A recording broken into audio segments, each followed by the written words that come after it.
दोस्तों, इस दुनिया में भाई भाई का दुश्मन क्यों बन जाता है? धोखा करके भाई की संपत्ति क्यों हड़प लेता है? आइए इस कहानी के माध्यम से समझते हैं। एक बार माता पार्वती भगवान शिव के पास बैठी थी तो उन्होंने महादेव से पूछा कि मैंने मृत्यु लोक पर देखा कि भाई भाई की जान का दुश्मन बना हुआ है, भाई भाई की संपत्ति हड़पने में लगा हुआ है, भाई भाई की पत्नी को छीनने में लगा हुआ है, एक भाई दूसरे भाई को धोखा देने में लगा हुआ है। प्रभु, जब मैंने ये नजारा देखा तो मेरा मन विचलित हो गया। इसीलिए मैं आपसे 2 प्रश्न पूछना चाहती हूँ।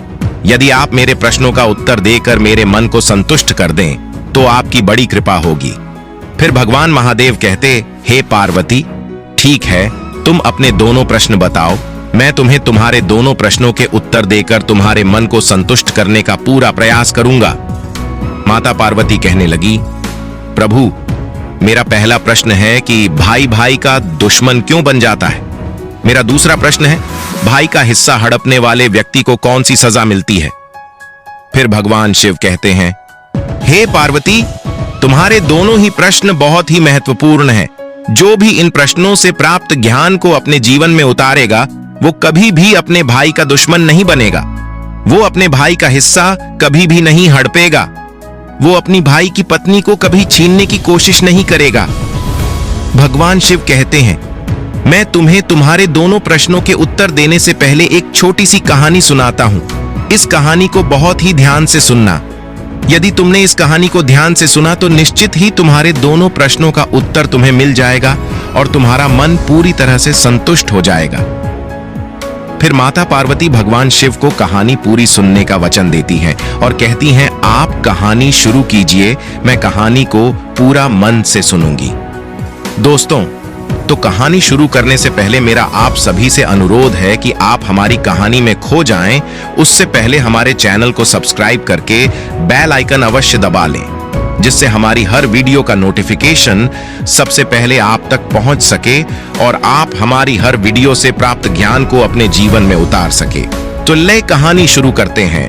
भगवान शिव कहते हैं, हे पार्वती, एक नगर में राजा था। उसके महल में एक बहुत ही सुंदर बाग था। उस बाग में तरह तरह के फूलों के पौधे और अनेक प्रकार के मीठे फलों के पेड़ थे। इसके अलावा उस बाग में सबसे आश्चर्यजनक चीज थी।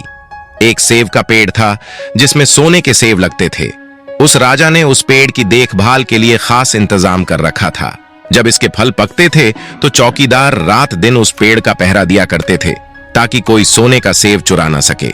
भगवान शिव कहते हैं, हे पार्वती, लेकिन एक दिन की बात है, जब बाग के माली ने सोने के सेबों को गिना तो उसमें एक सेब गायब था।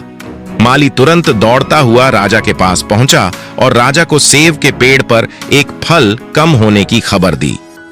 राजा ने यह बात सुनी तो उसे बड़ा आश्चर्य हुआ कि बाग में उस पेड़ की देखभाल का इंतजाम करने के बाद उस पेड़ से फल कैसे चोरी हो गया। राजा ने ऐलान किया कि जिस व्यक्ति ने उस पेड़ का सेब चुराया है, उस व्यक्ति को जो भी कपड़ कर लाएगा उसे इनाम दिया जाएगा। राजा के 3 बेटे थे।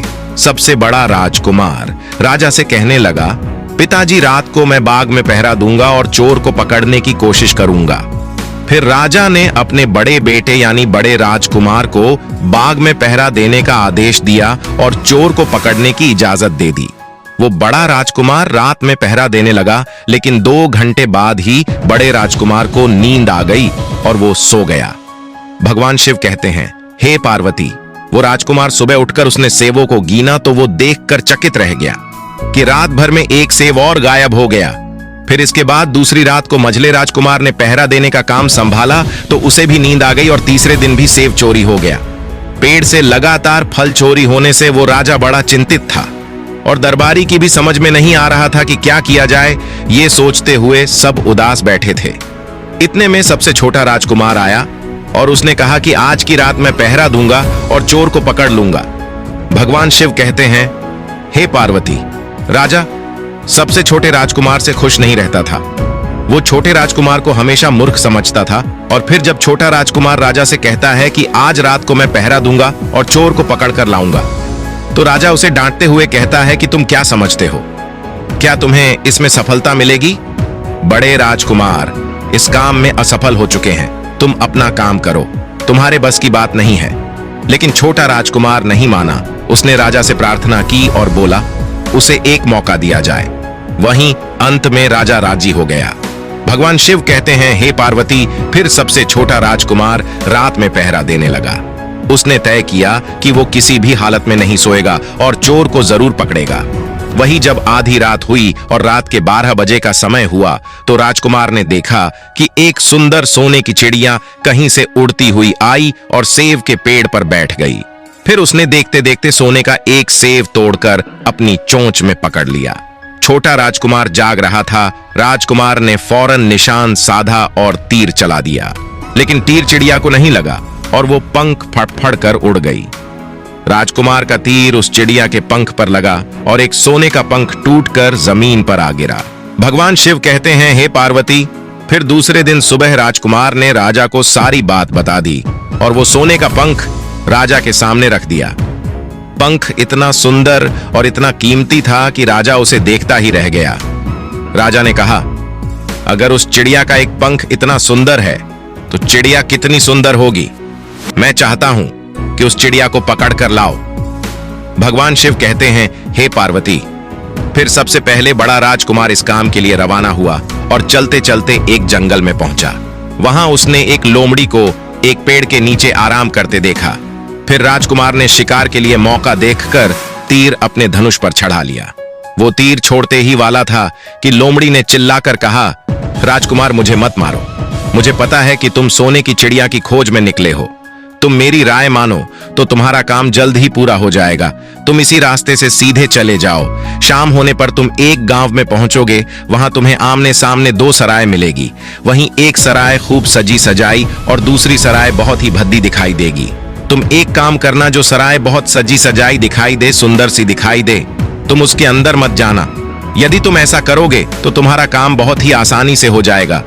भगवान शिव कहते हैं, हे पार्वती, वो लोमड़ी की बात सुनकर बड़े राजकुमार को हंसी आ गई और उसने चिल्लाकर कहा, भाग जा, यहां से मुझे तेरी सलाह की जरूरत नहीं है।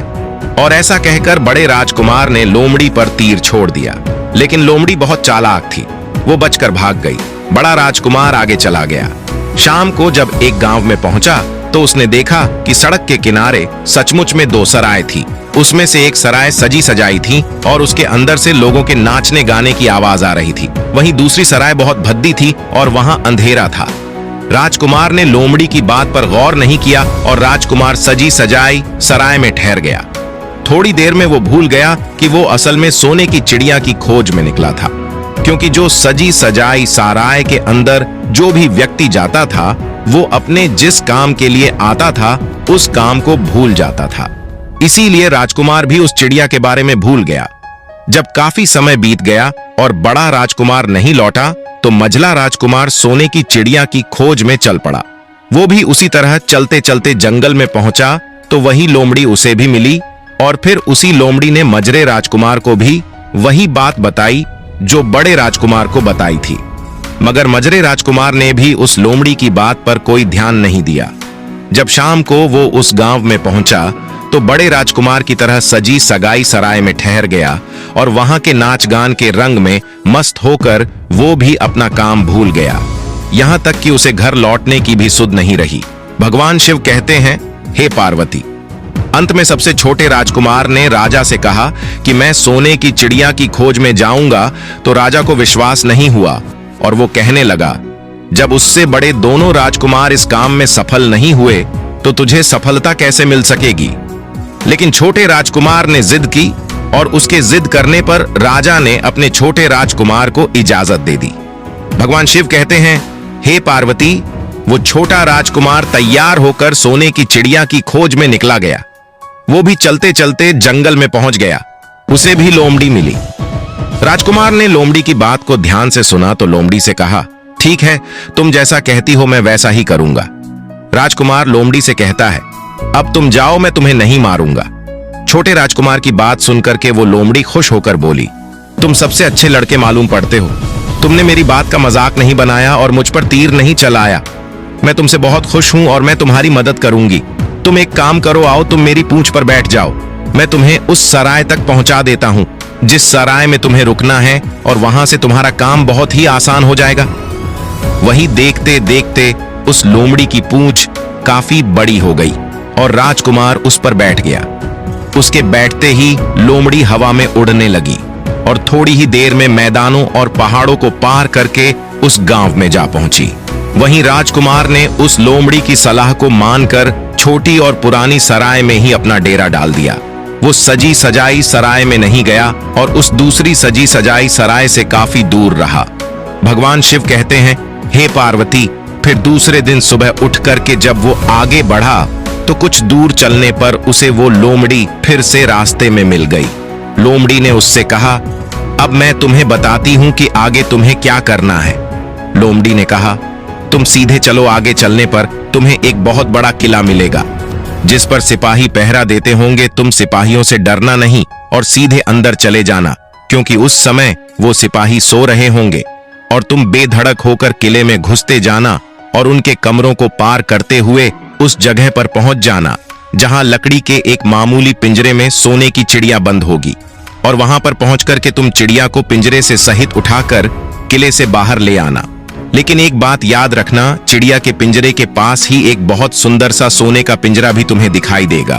तुम भूल कर भी उस सोने की चिड़िया को उस सोने के पिंजरे में मत रखना। तुम उसमें रखने की कोशिश करोगे तो बाद में पछताओगे। और फिर ऐसा कहकर लोमड़ी ने राजकुमार को फिर से अपनी पूंछ पर बिठाया और थोड़ी ही देर में उस किले के पास पहुंचा दिया। भगवान शिव कहते हैं, हे पार्वती, अब राजकुमार ने किले के पास जाकर देखा कि सचमुच उसके पहरेदार सो रहे थे, और फिर छोटा राजकुमार बिना डरे हुए सीधा महल में घुस गया और थोड़ी ही देर के बाद उस कमरे में जा पहुंचा जहां सोने की चिड़िया एक पिंजरे में बैठी हुई थी। उस पिंजरे के पास ही सोने के 3 सेव पड़े हुए थे। फिर तो उन तीनों सेवों को देखकर राजकुमार ने फौरन पहचान लिया कि ये तीनों सोने के सेव उसके पिता के बाग के ही हैं। वहीं सोने की चिड़िया इतनी सुंदर थी कि राजकुमार उस चिड़िया को देखता ही रह गया, और वो उस चिड़िया को उठाकर लाने ही वाला था कि उसकी नजर पास ही पड़े एक सुंदर से पिंजरे पर पड़ गई। वो पिंजरा बहुत ही सुंदर था और उसमें तरह तरह के कीमती पत्थर जड़े हुए थे। और फिर उस सुंदर सोने के पिंजरे को देखकर छोटे राजकुमार के मन में लालच आ गया और उसने सोने की चिड़िया के लिए वही पिंजरा ठीक समझा, और राजकुमार लोमड़ी की बात को भूल गया कि उसने सोने के पिंजरे को छूने के लिए मना किया था। मगर राजकुमार लोमड़ी की बात भूलकर और उसने सोने की चिड़िया को लकड़ी के पिंजरे से निकालकर उस सोने के पिंजरे में बंद कर दिया। लेकिन नए पिंजरे में आते ही वो सोने की चिड़िया जोर जोर से शोर मचाने लगी और राजकुमार पिंजरे को उठाकर कमरे से बाहर भी नहीं निकल पाया था, क्योंकि चिड़िया के शोर मचाने पर उसकी आवाज से सिपाही कमरे में पहुंच गए और उन्होंने राजकुमार को पकड़ लिया। भगवान शिव कहते हैं, हे पार्वती, फिर राजकुमार को अपनी भूल का पता चला। उसे याद आया कि लोमड़ी ने उसे क्या कहा था, लेकिन अब क्या हो सकता था। सिपाही उस छोटे राजकुमार को पकड़कर राजा के दरबार में ले गए। वहीं राजा के पूछने पर राजकुमार ने सारी बात राजा को बता दी। फिर राजकुमार की बात को सुनकर राजा ने कहा, तुम मेरे महल में चोरी करने के लिए घुसे थे, मैं तुमको माफ नहीं कर सकता। तुम्हें फांसी की सजा दी जाएगी, लेकिन मैं तुम्हें एक मौका दे सकता हूं। अगर तुम मेरे लिए सोने का घोड़ा लाकर दो तो मैं तुम्हें ना सिर्फ छोड़ दूंगा बल्कि सोने की चिड़िया भी तुमको दे दूंगा। वहीं राजकुमार को अपनी जान बचाने के लिए राजा की शर्त माननी पड़ी और वो सोने के घोड़े की तलाश में निकल पड़ा। वो किले के बाहर जाने पर छोटे राजकुमार ने देखा कि लोमड़ी उसका इंतजार कर रही है, और फिर उसने लोमड़ी को सारी बातें बताई। तो लोमड़ी ने निराश होते हुए कहा कि मैं अब तुम्हारी कोई मदद नहीं करूंगी। तुमने मेरे कहने के अनुसार काम नहीं किया। मैंने जिस तरह से कहा था, अगर तुम उस तरह से काम करते तो मुसीबत में नहीं फंसते और सोने की चिड़िया भी तुम्हारे हाथ में होती। भगवान शिव कहते हैं, हे पार्वती, वो राजकुमार बोला, मुझे माफ कर दो, मुझसे गलती हो गई। मेरा काम तुम्हारी सहायता के बिना नहीं चलेगा। मुझे राजा ने सोने का घोड़ा लाने के लिए कहा है, वरना वो मुझे फांसी पर चढ़ा देगा। वो राजकुमार की बात को सुनकर लोमड़ी ने कहा, खैर, मैं तुम्हें माफ करती हूं। अब तुम ऐसा करो, मेरी पूंछ पर बैठ जाओ। फिर लोमड़ी कहने लगी, चले चलो, कुछ दूर जाने पर तुम्हें एक दूसरा किला मिलेगा। इस किले की घुड़साल में तुम्हें सोने का घोड़ा बंधा हुआ मिलेगा। महल के नौकर चाकर सब सो रहे होंगे, तुम चुपचाप जाना और घोड़े को खोल लेना। लेकिन एक बात याद रखना, वहां घोड़े के पास में ही घोड़े पर कसने के लिए 2 जीण रखी होगी। उनमें से एक तो बहुत पुरानी चमड़े की जीण होगी और दूसरी सोने की जीण होगी। तुम सोने की जीण को छूना भी मत और उस घोड़े पर पुरानी चमड़े की जीण को कसकर सवार हो जाना और उसे दौड़ाते हुए किले से बाहर चले आना। वहीं लोमड़ी की बात सुनकर छोटे राजकुमार ने वादा किया कि वो ठीक वैसा ही करेगा। और फिर लोमड़ी ने उस छोटे राजकुमार को अपनी पूंछ पर बैठाया और कुछ ही देर में उस किले के पास पहुंचा दिया। वहीं किले के पास पहुंचते ही लोमड़ी ने राजकुमार को उतारा और फिर वहां से चली गई। राजकुमार सीधा फटाक से किले में घुस गया। अंदर जाकर उसने देखा कि वहां के सभी नौकर चाकर सोए हुए थे और फिर थोड़ी ही देर में वो किले की घुड़साल में पहुंच गया। राजकुमार ने पास जाकर देखा तो वो घोड़ा सचमुच सोने का था। ऐसा सुंदर घोड़ा उसने सपने में भी नहीं देखा था। राजकुमार ने आगे बढ़कर उस सोने के घोड़े को खोल लिया। जो वो बाहर निकलने लगा तो उसकी नजर एक कोने में पड़ी सोने की झिण पर पड़ी। वो झिण बहुत ही सुंदर थी, उसमें हीरे मोती जुड़े हुए थे। उसके पास ही एक फटी पुरानी चमड़े की झिण पड़ी हुई थी। वो राजकुमार सोचने लगा कि इतने सुंदर घोड़े पर ये पुराने चमड़े की झिण कासना राजकुमार को शोभा नहीं देगा। और फिर ऐसा सोच करके वो राजकुमार सोने की झिण को उठा लेता है और घोड़े पर कसना शुरू कर देता है। फिर जैसे ही घोड़े की पीठ पर वो सोने की झिण को कसता है, वैसे ही घोड़ा जोर जोर से हिनाने लगा और किले के नौकर चाकर जाग जाते हैं। वहीं थोड़ी ही देर में राजकुमार को पकड़ लिया जाता है। भगवान शिव कहते हैं, हे पार्वती। राजकुमार को सिपाहियों ने हाथ बांधकर अपने राजा के सामने पेश किया। राजकुमार की सारी बातें राजा ने सुनकर कहा, तुमने मेरे घोड़े को चुराने की कोशिश की है, इसलिए तुम्हें फांसी की सजा दी जाएगी। लेकिन अगर तुम मेरा एक काम कर दो तो मैं तुम्हें छोड़ सकता हूं। फिर राजकुमार ने कहा, आप महाराज बताओ, मैं आपका हर काम करने को तैयार हूं। तो राजा ने कहा, यहां से कुछ ही दूरी पर एक महल है, उसमें बहुत सुंदर राजकुमारी रहती है। अगर तुम अपनी जान बचाना चाहते हो तो उस राजकुमारी को मेरे पास लेकर आओ। यदि तुम ऐसा कर दोगे तो मैं तुम्हें इनाम में ये सोने का घोड़ा दे दूंगा। भगवान शिव कहते हैं, हे पार्वती, बेचारा राजकुमार वो फिर से एक नई मुसीबत में फंस गया। उसे मजबूर होकर राजा की शर्त माननी पड़ी। अब वो सोने के महल की खोज में निकला पड़ा। कुछ दूर चलने पर उसे वो लोमड़ी फिर मिल गई। पता नहीं उस लोमड़ी को सारी बातें कैसे मालूम हो गई थीं और वो कहने लगी, देखा तुमने, इस बार भी मेरी बात नहीं मानी। मेरी बात मान जाते तो इस नई मुसीबत में नहीं फंसते। खैर, मुझे तुम पर दया आ रही है, मैं तुम्हारी मदद फिर करूंगी। चलो, तुमको सोने के महल के पास पहुंचा देती हूं। तुम महल के बाहर ही कहीं पर छुपे रहना। जब महल में से शाम के समय राजकुमारी तालाब में नहाने के लिए बाहर आए तो तुम आगे बढ़कर उसका हाथ पकड़ लेना और डरना नहीं। जैसे ही तुम उस राजकुमारी को छुओगे, राजकुमारी तुम्हारे साथ आने के लिए राजी हो जाएगी। लेकिन एक बात याद रखना, तुम उसको वहां से सीधे अपने साथ ले आना। उसे वापस महल में मत जाने देना। वो राजकुमारी तुमसे कहेगी कि मैं अभी अपने माता पिता से मिलकर आती हूं, लेकिन तुम उसकी बातों में मत आना, वरना फिर से मुसीबत में फंस जाओगे। भगवान शिव कहते हैं, हे पार्वती। फिर ऐसा कहते हुए लोमड़ी ने फिर से उस छोटे राजकुमार को अपनी पूंछ पर बिठा लिया और देखते ही देखते वो लोमड़ी हवा में उड़ती हुई कुछ देर के बाद उस सोने के महल के पास जा पहुंची। वहीं महल के पास पहुंचते ही राजकुमार एक पेड़ की आड़ में छुपाकर बैठ गया। शाम को जब राजकुमारी नहाने के लिए किले से बाहर आई तो राजकुमार ने हिम्मत करके आगे बढ़कर उसका हाथ पकड़ लिया। उसके छूते ही राजकुमारी उसके साथ चलने के लिए तैयार हो गई और वो बोली, राजकुमार, तुम मुझे जहां भी ले जाना चाहोगे मैं तुम्हारे साथ चलूंगी, लेकिन मुझे थोड़ी देर के लिए अपने माता पिता से मिलकर आने दो। तो राजकुमार ने लोमड़ी की बात को याद किया और राजकुमार ने कहा, नहीं नहीं, ऐसा नहीं करना, तुम्हें तुरंत मेरे साथ चलना पड़ेगा। लेकिन राजकुमारी रोने लगी। इतनी सुंदर राजकुमारी थी कि राजकुमार उस राजकुमारी का रोना नहीं देख सका और उसका मन पिघल गया। छोटा राजकुमार अंत में राजी हो गया और बोला, जाओ, थोड़ी देर के लिए माता पिता से मिलकर लो, लेकिन फिर तुरंत बाहर चली आना। भगवान शिव कहते हैं, हे पार्वती। लेकिन राजकुमारी ने जैसे ही किले में कदम रखा, किले के पहरेदार जाग गए और उन्होंने राजकुमार को पकड़ लिया। वहीं राजकुमार बहुत पछताया। लेकिन अब क्या हो सकता था। सिपाहियों ने उसे अपने राजा के सामने पेश किया। राजा बहुत निराश था। उसने उसी वक्त आदेश दिया कि इस राजकुमार को फौरन फांसी पर चढ़ा दिया जाए। फिर तो फांसी का आदेश सुनने के बाद में राजकुमार रोने लगे, गिड़गिड़ाने लगा। इस पर राजा ने थोड़ी देर सोच विचार किया और कहा, मैं अपना आदेश वापस नहीं ले सकता, लेकिन अगर तुम मेरा एक काम कर दो तो तुम्हारी जान बच सकती है। फिर राजकुमार ने कहा, ठीक है, आप जो भी कहेंगे मैं आपका काम करूंगा।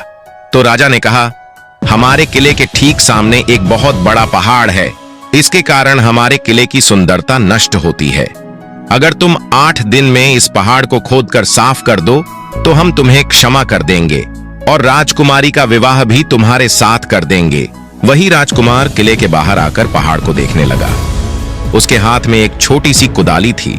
उसके समझ में नहीं आ रहा था कि इतना बड़ा पहाड़ आखिर वो 8 दिन में कैसे खोद सकेगा। फिर भी राजकुमार अपनी जान बचाने के लिए उस पहाड़ को खोदना शुरू करता है। धीरे धीरे 7 दिन बीत गए। इतने दिन तक लगातार खोदने पर भी पहाड़ का सिर्फ एक कोना नहीं खोद सका। भगवान शिव कहते हैं, हे पार्वती, राजकुमार अंत में दुखी होकर बैठ गया। उसे अब अपने आप पर बहुत अधिक क्रोध आ रहा था और मन ही मन में कह रहा था कि अगर मैंने लोमड़ी की बात मान ली होती तो कितना अच्छा होता। लोमड़ी ने मुझे हर बार सही सलाह दी और मैं हर बार उसका कहना ना मानकर नई नई मुसीबत में फंसता गया।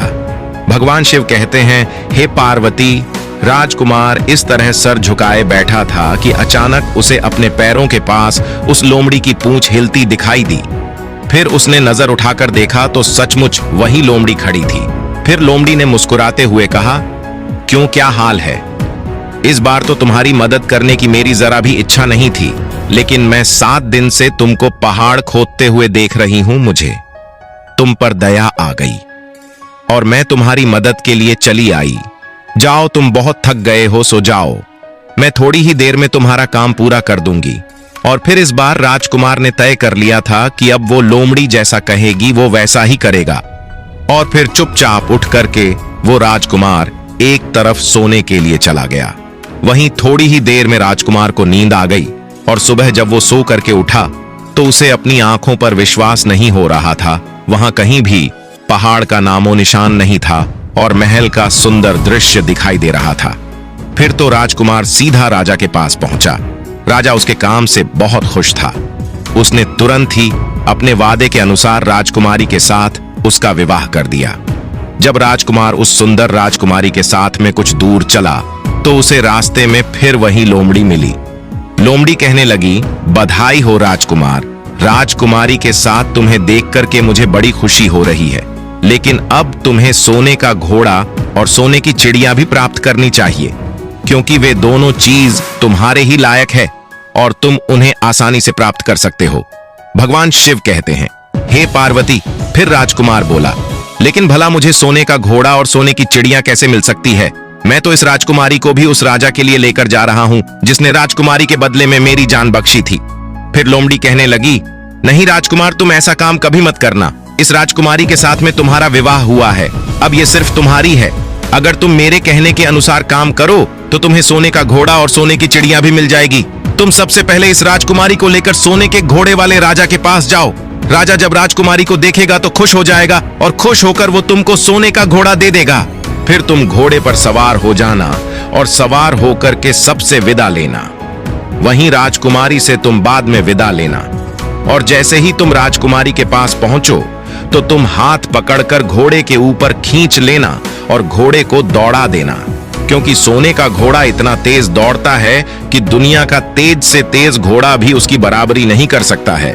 जाओ, तुम पहले इतना काम पूरा करो, इसके बाद आगे क्या करना है बाद का काम मैं बाद में बताऊंगी। जब तुम घोड़ा और राजकुमारी को लेकर आओगे तो तुम्हें वहां आगे मैं रास्ते में फिर मिलूंगी। भगवान शिव कहते हैं, हे पार्वती, राजकुमार ने ठीक वैसा ही किया जैसा लोमड़ी ने उससे कहा था। जब सोने के घोड़े वाले राजा ने खुश होकर उसे इनाम में सोने का घोड़ा दिया तो राजकुमार उस पर सवार हो गया और सबसे विदा लेने लगा। अंत में वो राजकुमार राजकुमारी को उठाकर घोड़े पर बैठाकर घोड़े को तेजी से उड़ाता हुआ किले से बहुत दूर निकल गया। वहीं रास्ते में एक पेड़ के नीचे लोमड़ी उसका इंतजार कर रही थी और उसे देखकर लोमड़ी बोली, शाबाश, अब तुम सोने की चिड़िया भी प्राप्त कर लो। जब तुम सोने की चिड़िया वाले राजा के पास पहुंचोगे तो वो इस घोड़े को देख करके बहुत ही खुश होगा। तो तुम उससे कहना कि पहले सोने की चिड़िया का पिंजरा मेरे हाथ में दे दो, तब मैं ये घोड़ा तुमको दूंगा। फिर जैसे ही राजा जब वो पिंजरा तुम्हारे पास लाए तो तुम पिंजरा उसके हाथ से छीन लेना और घोड़े को दौड़ा देना। बस ऐसे चिड़िया तुमको मिल जाएगी और कोई तुम्हें पकड़ भी नहीं सकेगा। भगवान शिव कहते हैं, हे पार्वती, इस बार भी राजकुमार ने ठीक वैसा ही किया जैसा लोमड़ी ने बताया था, और वो राजकुमारी के साथ ही घोड़े पर बैठा रहा। और जब राजा ने उसके हाथ में सोने की चिड़िया का पिंजरा दिया तो उसने तुरंत घोड़े को वहां से भगा दिया। सोने का घोड़ा हवा से बातें करने लगा। वहीं कुछ दूर चलने पर लोमड़ी फिर उसे मिल गई।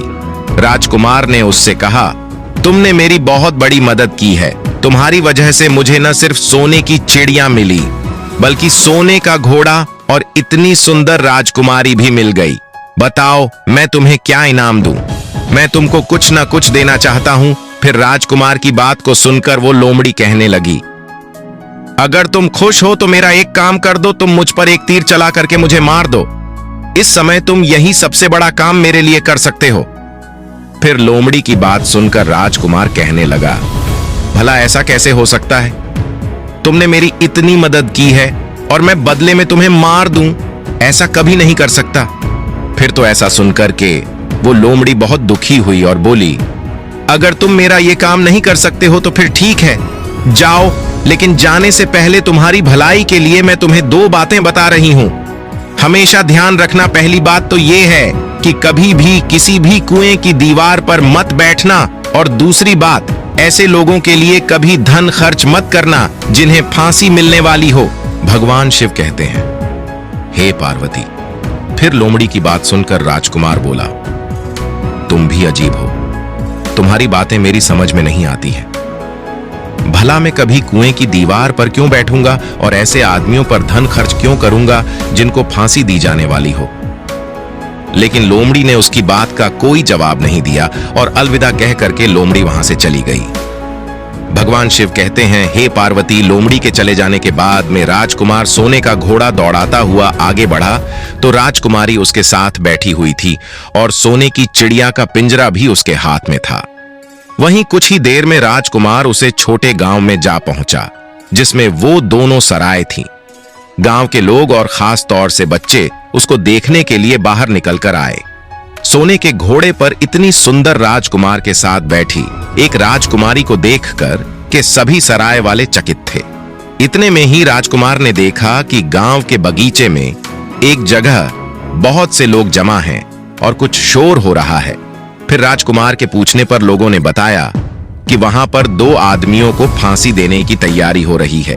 फिर तो राजकुमार उन आदमियों से मिलने के लिए उधर को चल पड़ा और वहां पहुंचने पर उसने देखा कि वो दो आदमी जिनको फांसी दी जाने वाली थी वो कोई और नहीं बल्कि उसके सगे बड़े भाई थे जो सजी सजाई सराय में पहुंच गए थे और अपनी सुध बुध खो बैठे थे।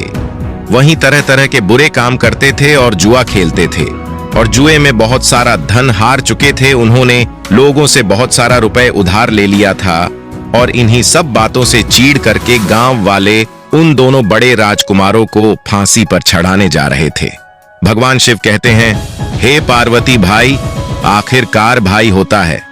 छोटा राजकुमार ऐसा कैसे होने देता? उसने अपने बड़े भाइयों को बचाने के लिए वहां के लोगों से कहा, मुझसे रुपया ले लो और तुम इन लोगों को छोड़ दो। और फिर उसके बहुत विनती करने पर वहां के लोग राजी हो गए और उन्होंने उन दोनों आदमियों को रिहा कर दिया। वहीं राजकुमार अपने भाइयों को छुड़ाकर अपने महल की तरफ चल दिया। आगे कुछ दूर चलने पर जंगल में एक कुआं दिखाई दिया। फिर राजकुमार कुछ सोचकर राजकुमारी से कहता है, हम कुछ देर के लिए इस कुएं के पास आराम करते हैं और यहाँ पर ठंडा पानी पीने के बाद हम यहाँ से आगे के लिए प्रस्थान करेंगे। राजकुमार की बात सुनकर राजकुमारी मान गई। इधर राजकुमार लोमड़ी की दोनों बातों को भूल चुका था, जो कि लोमड़ी ने विदा के समय कहा था कि कभी भी घोड़े से उतरकर कुएं की दीवार पर मत बैठना और कभी भी ऐसे आदमियों की मदद मत करना जिनको फांसी लगने वाली हो। वही जैसे ही छोटा राजकुमार राजकुमारी के साथ में उस कुएं के किनारे पर बैठा, तब तक उसके दोनों बड़े भाई आ गए। वो उससे जलने लगे। इसको तो सुंदर राजकुमारी मिल गई और इतना सारा धन भी मिल गया और पिताजी भी इसकी बुद्धिमानी की प्रशंसा करेंगे, इसकी घर में इज्जत बढ़ जाएगी। कल तक पिताजी इसे मूर्ख समझते थे, आज यही बुद्धिमान माना जाएगा। इसलिए दोनों भाइयों ने सलाह करके और मौका देखकर अपने छोटे भाई छोटे राजकुमार को कुएं में धकेल दिया और उसके बाद सोने का घोड़ा लेकर घोड़े पर राजकुमारी को बिठाकर सोने की चिड़िया का पिंजरा उठाकर वहां से चलते बने। और फिर इस प्रकार धन और राजकुमारी के लालच में बड़े दोनों भाइयों ने छोटे भाई को मौत के मुंह में धकेल दिया। फिर कुछ ही देर में दोनों बड़े राजकुमार अपने राज्य में लौट आए। घर लौटकर राजा से कहा, हम सोने की चिड़िया को पकड़कर लाए हैं। इसी चिड़िया ने हमारे बाग से सोने के सेब चुराए थे। हम ये सोने का घुड्डा और ये राजकुमारी लाए हैं। ये सब देखकर राजा बहुत खुश हुआ। सारे राज्य में वहां के लोग खुशियां मनाने लगे। वहीं राजकुमारी खुश नहीं थी, वो रो रही थी। उसने खाना पीना भी छोड़ दिया। वहीं घोड़े ने भी खाना बंद कर दिया और चिड़िया ने भी दाना पानी बंद कर दिया। राजा ने बहुत कोशिश की, लेकिन न तो राजकुमारी खुश हुई और ना ही सोने का घोड़े और ना ही सोने की चिड़ियों ने दाना खाना शुरू किया। भगवान शिव कहते हैं, हे पार्वती, उधर वो छोटा राजकुमार कुएं में गिर गया था, लेकिन वो मरा नहीं था। कुआं बहुत गहरा था, लेकिन उसमें पानी बहुत कम था। और उस लोमड़ी की बात याद आई तो वो पछताने लगा और सोचने लगा, अगर मैंने लोमड़ी का कहा मान लिया होता और शायद घोड़े से उतरकर इस कुएं के पास दीवार पर नहीं बैठता और मैंने अपने दोनों लालची भाइयों की मदद न की होती तो शायद आज मैं इस कुएं में न पड़ा होता। भगवान शिव कहते हैं, हे पार्वती, उस राजकुमार ने जैसे ही लोमड़ी को पुनः याद किया, लोमड़ी कुएं आ पहुंची और बोली, देखा राजकुमार, मैंने पहले ही तुम्हें समझाया था कि किसी कुएं की दीवार पर मत बैठना और ऐसे आदमियों की मदद मत करना जिन्हें फांसी दी जाने वाली हो, लेकिन तुम नहीं माने। खैर चलो, अब आखिरी बार मैं फिर तुम्हारी मदद कर देती हूँ। तुम मेरी पूंछ पकड़ करके कुएं से बाहर निकल आओ। और ऐसा करके लोमड़ी ने अपनी पूंछ कुएं में लटका दी। देखते ही देखते पूंछ इतनी लंबी हो गई कि कुएं के पेंदे में पड़े राजकुमार के पास तक जा पहुंची। वहीं राजकुमार पूंछ को पकड़ करके कुएं से बाहर निकल आया और फिर लोमड़ ने उससे कहा, अब तुम अपने घर जाओ, लेकिन जरा होशियार रहना, तुम्हारे भाई तुम्हारी जान के दुश्मन हैं, वो लोग निश्चित तुम्हें मार देंगे। भगवान शिव कहते हैं, हे पार्वती, वो राजकुमार घर की ओर चल पड़ा। अपने राज्य में पहुंचने पर उसे एक भिखारी मिला तो भिखारी को उसने अपनी सुंदर कपड़े दान में दे दिए और उसके फटे पुराने कपड़े पहन लिए। इस तरह भैंस बदल कर वो छोटा राजकुमार अपने किले में पहुंच गया और वहां उसके पहुंचने पर एक बड़ी आश्चर्यजनक बात हुई। सोने का घोड़ा खुशी से है नाचने लगा और दाना खाने लगा। सोने की चिड़िया भी अपने पिंजरे में खुशी से फुदकने लगी और गाना गाने लगी। राजकुमारी ने भी अपने आंसू पोंछ लिए और वो भी खुश दिखाई देने लगी। इतना होने पर भी राजा की समझ में कुछ नहीं आया। फिर उसने राजकुमारी से इस खुशी का कारण पूछा तो राजकुमारी बोली, मैंने तो पहले ही आपको सारी कहानी बता दी थी। आपके बड़े और मझले राजकुमार ने छोटे राजकुमार के साथ धोखा किया है। इन्होंने आपके साथ भी धोखा किया है, लेकिन अब आपका छोटा राजकुमार यहां पर पहुंच चुका है, इसलिए मुझे बहुत खुशी हो रही है। उसी के साथ मेरी शादी हुई है और मैं उसी के साथ खुश रह सकती हूँ। फिर राजकुमारी ने राजा से इतनी बात कहकर मेले फटे पुराने कपड़े पहने एक आदमी तरफ इशारा किया और बोली, महाराज वो देखो, आपका छोटा राजकुमार खड़ा है। भगवान शिव कहते हैं, हे पार्वती, राजा ने भी अपने छोटे राजकुमार को पहचान लिया और उस राजा ने अपने छोटे बेटे के बारे में विचार बदल दिए। वो सोचने लगे, मेरा छोटा बेटा मूर्ख नहीं बल्कि सबसे होनहार और बुद्धिमान है। अब तो वो उसको बहुत ही समझदार और बहादुर मानने लगा और अपने सबसे छोटे बेटे को सबसे अधिक प्यार करने लगा। और फिर राजा ने छोटे राजकुमार को राजा गद्दी पर बिठाने का निश्चय किया। वहीं राजा ने कहा कि भाई को कभी भी भाई की पत्नी को हड़पना नहीं चाहिए और ना ही भाई का कभी हिस्सा हड़पना चाहिए, ना ही लालच में आकर के भाई को मौत के घाट उतारना चाहिए।